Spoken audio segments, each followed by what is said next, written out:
After all our discussions, I keep thinking about one thing. What? Entrance exams are so difficult now.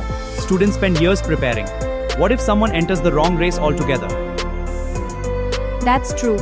Preparing for NEET is not just writing an exam, it becomes your entire life. And every entrance exam seems to demand different abilities. Some people thrive in one kind of exam and struggle in another. But how do students know which path actually suits them? Maybe that's the real question. Before preparing for an entrance exam, how do we choose a career wisely?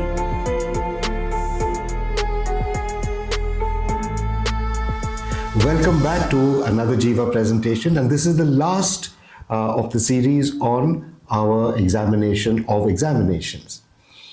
Over the last few posts, we used NEET as an example, but as I've mentioned earlier, this discussion is not only about NEET.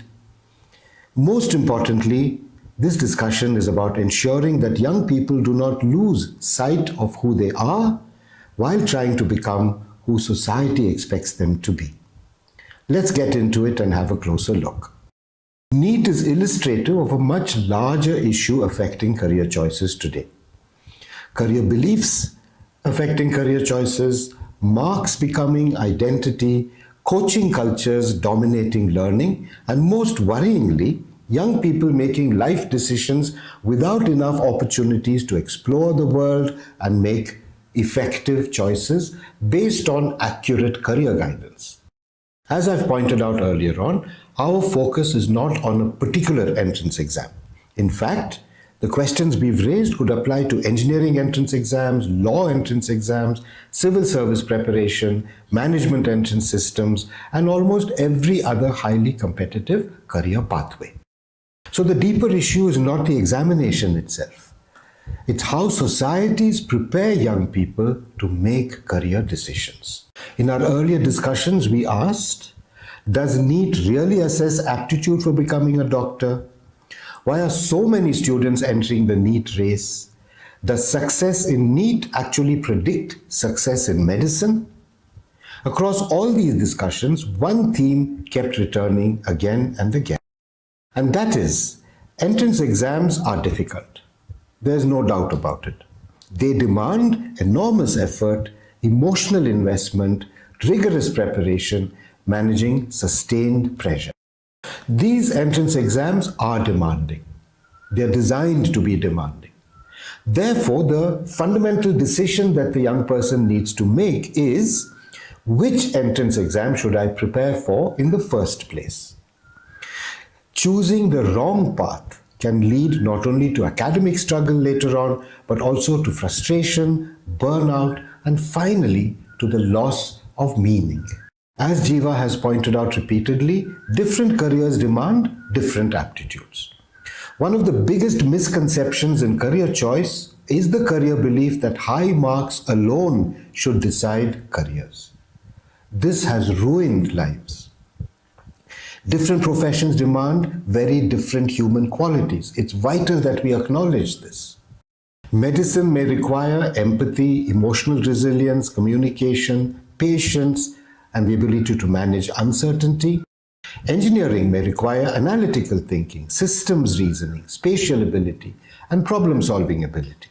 Law, on the other hand, requires argumentation, language ability, interpretation, persuasion, whereas design, another field altogether, would require creativity, visual thinking, imagination, innovation. Now, as we've repeatedly said, career beliefs can distort career choice. Sometimes students choose careers not because the career fits them, but because they have been taught to believe this career guarantees greater success. Society respects this profession more, or my marks are too good to choose anything else, and that has to be science. Career choices driven by fear, prestige, or comparison often become emotionally difficult to sustain over time. Success in a career is not only about entering the profession. It is about growing within the field for many years. Entrance exams are not just tests. They are actually filters.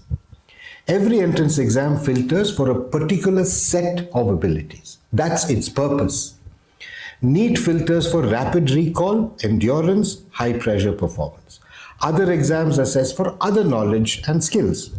Some entrance exams are closely related to the skills of the profession that it's testing for.